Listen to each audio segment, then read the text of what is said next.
Welcome students. आज हम करेंगे +1 का केमिस्ट्री का first chapter that is some basic concepts of chemistry.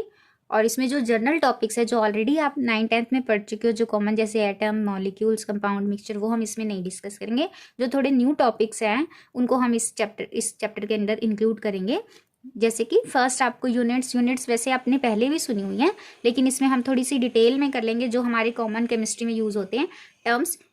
सबसे पहले यूनिट्स होती क्या है? यूनिट्स क्या होती है? हमारी standard reference used for measuring physical quantity. कोई भी फिजिकल क्वांटिटी को मेजर करने के लिए कुछ पैरामीटर्स, कुछ रेफरेंस लिए जाते हैं, उनको हम क्या बोलते हैं? यूनिट्स। अब उसमें हमारी, आपने सुना होगा टर्म एसआई यूनिट। अब एसआई ग्लोबली यूनिट्स क्या एक्सेप्टेड होती जो है? हमारी अब जैसे यूनिट्स लेंथ है, है, जैसे कि अब लेंथ को आप किस में लेंथ मेजर मेजर कर करते हैं हम?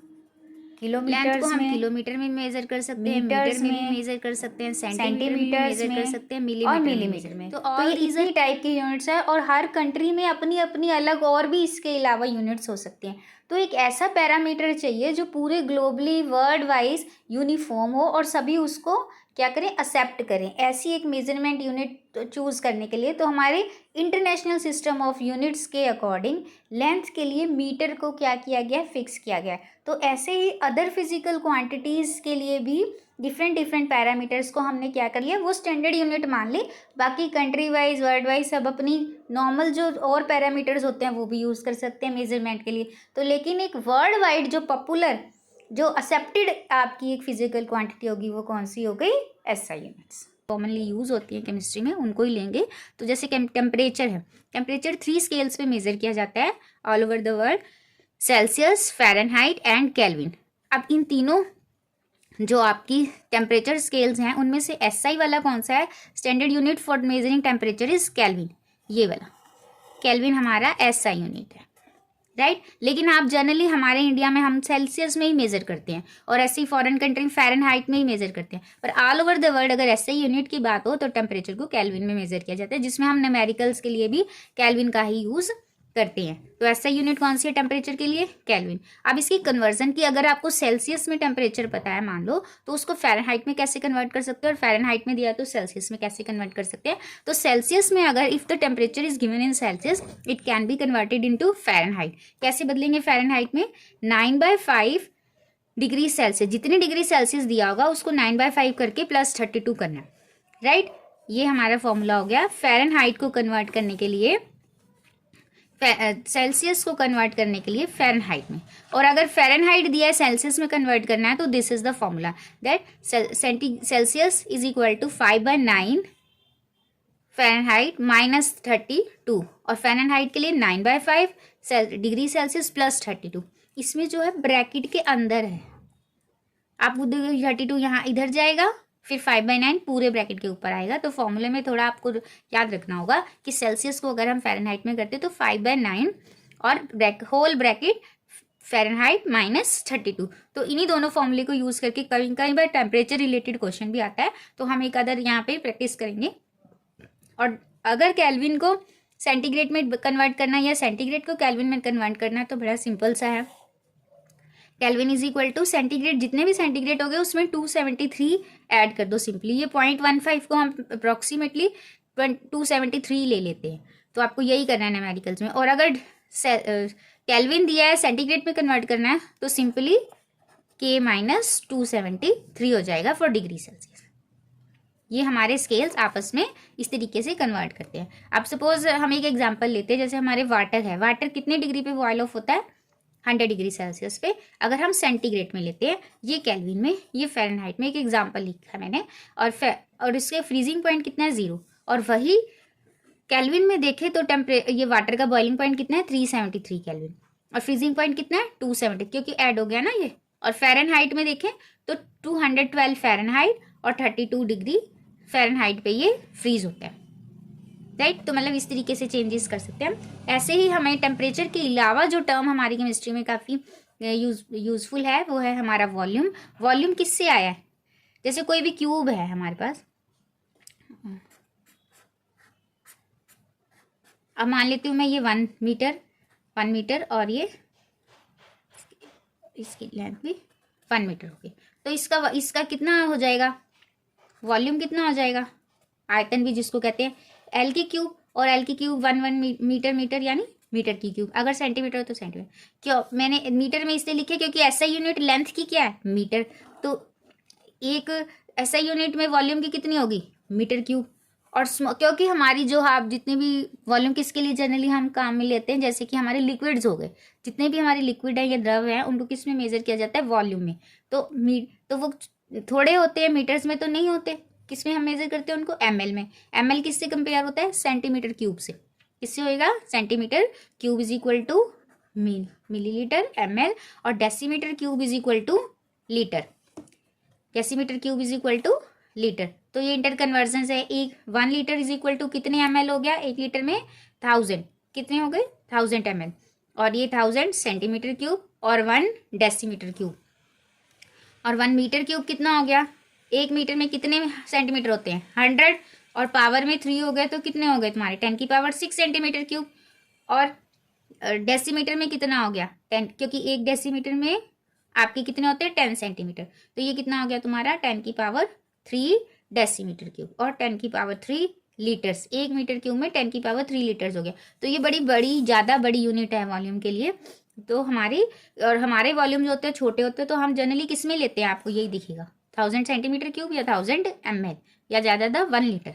तो 1 मीटर क्यूब में वो हमारा 10 की पावर 3 लीटर होता है, इसलिए जनरली लेते ये हैं हम। लेकिन ऐसा यूनिट कितनी है, मीटर की क्यूब, राइट। अब हमारा क्या है जो नेक्स्ट यूज में आता है केमिस्ट्री में, वेट की ऐसा यूनिट क्या है, किलोग्राम। और 1 किलोग्राम में कितने ग्राम्स होते हैं, 1000 ग्राम। लेंथ अभी बताई है, मीटर होती है लेंथ की। तो स्मॉलर ये मैंने इससे लिख दिया क्योंकि हम एटम्स में मॉलिक्यूल में बात करेंगे तो वो मीटरों में तो मापते नहीं है उनको। वो क्या होती है, बड़ी छोटी लेंथ होती है। जो with in the molecule, with in the atom की जो लेंथ्स हैं दे आर वेरी स्मॉल। वो मीटर में उनकी बात हो ही नहीं सकती। मीटर एक बड़ी यूनिट है, तो हम उसको आपको मीटर में कन्वर्ट करना है, तो ये कन्वर्जन पता होनी चाहिए। आर्मस्ट्रॉन्ग आपने सुना होगा, 1 आर्मस्ट्रॉन्ग इज इक्वल टू 10 की पावर -10 मीटर। नैनोमीटर 1 nm मतलब नैनोमीटर। नैनोमीटर जो है हमारी वो होती है 10 की पावर -9 मीटर। और यह है पिकोमीटर। ये पिकोमीटर किसके बराबर होता है, 10 की पावर -12 मीटर।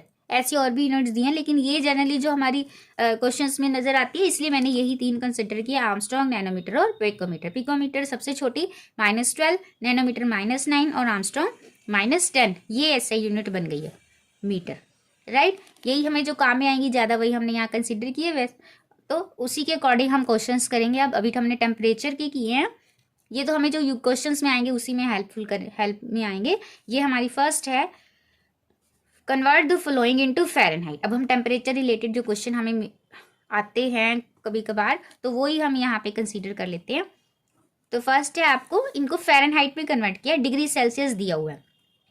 तो कौन सा फॉर्मूला यूज करेंगे, F is equal to 9/5 degree Celsius plus 32, right. अब डिग्री सेल्सियस कितना दिया हुआ है 25, इस फॉर्मूले में फिट कर दो। कितना आ गया आपका 25 प्लस में 32। अब ये कट गया 5 पे, 9 5 जा 45 एंड प्लस 32, कितना बन गया आपका ये 77 फ़ारेनहाइट, राइट। ये आपका आंसर आ गया। अब नेक्स्ट है आपका 37 डिग्री सेल्सियस। कितना दिया हुआ है 37 degree Celsius. Again the formula 9/5 into 37 plus 32। अब इसे सॉल्व करेंगे हम। 9/5 इंटू 37, ये कट जाएगा, 5 7 जा 35, 2 4 प्लस 32। समझ आ गया, कटिंग 5 7 जा 35 और 2 बैलेंस बचेगा, 4 पे 20 हो जाएगा। कैलकुलेशन 9 4 जा 36 और 3 9 7 जा आपका हो गया 63 और हमारा 3, तो हमारा 66 हो गया। एक बार चेक कर लेते हैं, 9 4 जा 36 का 3 और ये 66, राइट। 1 डेसिमल है तो 1 डेसिमल आ गया, देन 32। और अब इसको ऐड कर देंगे सिंपली, तो हमारा 6 और 2 8 and 3 98.6 Fahrenheit will be the answer, right. Check the calculations. और इस तरीके से हम फ़ारेनहाइट को किस में, सेल्सियस को किस में कन्वर्ट कर लिया, फ़ारेनहाइट। आई होप स्टूडेंट्स आपको समझ आ गया होगा। आपको और क्वेश्चन जो बुक में दिए हैं वो प्रैक्टिस करनी है। क्लियर है? अब हमारे पास है कन्वर्ट इनटू सेल्सियस। अब आपके पास ये जो टेम्परेचर है फ़ारेनहाइट में दिया है, इसको हमें किस में कन्वर्ट करना है, सेल्सियस में कन्वर्ट करना है। तो सेल्सियस के लिए हमारे पास क्या फॉर्मूला है, लिखो जरा formula. Degree C is equal to, अब रिवर्स हो जाएगा, 5/9 whole bracket Fahrenheit minus 32। Clear है? ये वाले फॉर्मूले में फिट करो। अब 60 फ़ारेनहाइट है तो 5/9 60 माइनस 32, और ये आ गया आपके पास 5/9, ये माइनस करके आपके पास बचे 10 में से 2 गया 8 और 5 में से 3 गया 2, 28। राइट? आप इसको कट कर सकते हो, 9 3 जा 27 और 1 बच गया, फिर 1 पे जाएगा तो ये 5 1 जा 5, 5 3 जा 15 और एक डेसिमल आ गया और degree Celsius will be the answer. आ गया स्टूडेंट समझ? 9 3 जा 27 और 1 आया तो आपके पास 0 और ये 1 पे जाएगा, फिर आपके पास फिर 1 1 बचता जाएगा, 1 ही रहेगा, तो 5 1 जा 5 3 जा 15। क्लियर है? अब इसको वैसे खुद प्रैक्टिस, पॉज करके वीडियो को खुद एक बार प्रैक्टिस करो, फिर आप आंसर अपना चेक करो। क्लियर है? जो भी एक क्वेश्चन अगर आपने कर लिया है वीडियो को देख के, तो दूसरे में क्वेश्चन को आप पॉज करो वीडियो को, फिर खुद करो और फिर आंसर कमेंट करो और या फिर अपना चेक करो। अगेन फ़ारेनहाइट कितना है, 59 माइनस 32। राइट? अब यहाँ पे 5/9, 9 माइनस 2 7, 9 माइनस 2 3, एक कट जाएगा, 3 5 जा 15 will be the degree Celsius. I hope ये यहाँ तक सबको स्टूडेंट्स को समझ आ गया होगा। अब हम टेम्परेचर रिलेटेड जो थोड़ा सा एक टॉपिक था वो हमने कवर किया है इसमें। अब हम नेक्स्ट टॉपिक पे चलेंगे, कोशिश करेंगे इस वीडियो में हम सिग्निफिकेंट नंबर्स तक कर लें जो हमारी इंपॉर्टेंट हैं टॉपिक्स, इंपॉर्टेंट टॉपिक्स लेंगे। अब हम नेक्स्ट हमारा है difference between precision and accuracy. Right? अब प्रिसीजन और एक्यूरेसी क्या होती है, ये हमारे जो ये टॉपिक है ये एक्सपेरिमेंट से रिलेटेड है। मतलब आपको ये लैब में एक्सपेरिमेंट परफॉर्म करते हो तो जो रीडिंग्स आती हैं आपकी कंकॉर्डेंट रीडिंग आती है, मतलब आपने एक एक्सपेरिमेंट किया, एक बार उसकी रीडिंग ली, दोबारा वही एक्सपेरिमेंट रिपीट किया, फिर एक रीडिंग आई, फिर आपकी ऐसे ही 3 तो आप रीडिंग्स लोगे कि आपने पहली बारी में ही कोई आपका रिजल्ट ठीक आया या नहीं आया, उसको चेक करने के लिए हम 3 रीडिंग तक हम मिनिमम लेते ही हैं कोई भी एक्सपेरिमेंट करें। फिर उनकी या तो हम एवरेज लेते हैं या फिर अगर हमारी सेम है तो वही रिजल्ट, अधिकतर हम क्या लेते हैं, एवरेज लेते हैं। तो उसी के रिलेटेड है एक्यूरेसी और precision. When you are performing an experiment तो उसमें जो वैल्यूज आती हैं उनसे रिलेटेड ये टर्म है। जैसे आप एक्यूरेट से समझ रहे हो तो राइट, एक्यूरेसी से रिलेटेड है कि कितना आपने एक्यूरेट आपका रिजल्ट आया, मतलब जो भी आपका रिजल्ट आया है, जितनी भी आपने रीडिंग ली उनकी एवरेज वैल्यू जो आपने डिफरेंट मेजरमेंट से ली है वो कितनी क्लोज है करेक्ट वैल्यू से। कि अभी आपको सपोज आंसर नहीं पता, आंसर तो आपके कोई एक्सपेरिमेंट लैब में करो तो वो टीचर को पता है, तो आपने जितनी भी रीडिंग ली और एंड में जब टीचर ने रिजल्ट बताया कि वो कितनी आपकी एक्यूरेट थी, रिजल्ट के नियर अबाउट थी। अगर बिल्कुल रिजल्ट के पास पहुंचती है वैल्यू, वही आती है या उसमें थोड़ा सा डिफरेंस आता है, बिल्कुल उसके पास है रिजल्ट, तो वो क्या होगी, एक्यूरेट। राइट? और अगर उसको कहते हैं हम एक्यूरेट वैल्यू। और प्रिसाइज में क्या फ़र्क है कि आपने कितनी 2-4 रीडिंग, जो 4 रीडिंग्स ली हैं, 3 रीडिंग्स ली हैं, वो एक दूसरे से क्या सिमिलर हैं या नॉन सिमिलर हैं। अगर वो एक जैसी ही आ रही है हर बार, जब भी आप एक्सपेरिमेंट कर रहे हो वो हर बार रीडिंग सेम ही आ रही है, मतलब उनमें थोड़ा डिफरेंस हो सकता है बिल्कुल 1-2 डेसिमल का, लेकिन वो एक दूसरे के बिल्कुल क्या आ रही हैं, क्लोज आ रही हैं वो मेजरमेंट, तो वो क्या कहलाएंगी, प्रिसाइज। अब वो जरूरी नहीं है कि वो एक्यूरेट हो, लेकिन आप जो रीडिंग्स हर बार ले रहे हो वो सेम टाइप का रिजल्ट दे रही है तो उनको प्रिसाइज। अब हम इसको एक डॉट वाले जो हमारा गेम होती है उससे समझती हैं। राइट? जो हमारी डॉट वाली गेम आप खेलते हो ना, वो डॉट मारने वाली। अब सपोज हमारा रेड वाला सर्कल, बो एंड एरो वाली गेम होती है जो हमारी, जो हरारकी वाली, इसमें हमारा फर्स्ट येलो वाला पोर्शन है, फिर हम इसमें लगा, ये फिर मैं एक रेड वाला जोन बना लेते हैं हम, राइट। अब मेरे पास 3 कंटेस्टेंट्स हैं, एक ए जिसके जो डॉट हम रेड से लगाएंगे, एक बी कंटेस्टेंट है जो इसका डॉट हम ग्रीन से लगाएंगे, और एक हमारा, कलर चेंज कर लेती हूँ मैं, जो सी वाला कंटेस्टेंट है उसका डॉट ये। अब सभी ने 3-3 बार डार्ट लगाए हैं, मतलब ऐसे बो एंड एरो फेंका है, तो सी वाले के आए हैं, एक बार यहाँ, एक बार सपोज यहाँ आ गया, और एक बार सपोज यहाँ आ गया, राइट। अब जो बी वाला कंटेस्टेंट था उसने जब डार्ट फेंके, 3 एक्सपेरिमेंट्स किए, सपोज 3 बार डार्ट को फेंका, तो उसका आया एक बार यहाँ, एक बार यहाँ, और एक बार यहाँ। और जो ए वाला था उसके यहाँ, यहाँ और यहाँ आए। ये विजिबल हो रहे हैं, ये इसमें थोड़ा सा, ये राइट, ये थी। अब आप इसमें नोट देखो कि क्या क्या आप इससे नतीजा निकाल सकते हो, ए, बी और सी। अब ये सी वाला जो है ये आपका करेक्ट आंसर है, तो यानी कि यहाँ आना चाहिए था, तो ये एक्यूरेट है। इसके जो रिजल्ट्स आए ये एक्यूरेट नहीं है, मतलब क्योंकि ये जो एग्जैक्ट रिजल्ट है, करेक्ट रिजल्ट है, उसके बिल्कुल पास नहीं है, दूर है। और क्या ये प्रिसाइज है कि अपनी तीनों बार डार्ट इसके एक दूसरे के पास आए हो, एक जैसे रिजल्ट आए हो, वो भी नहीं हो रहा। तो ना तो ये एक्यूरेट है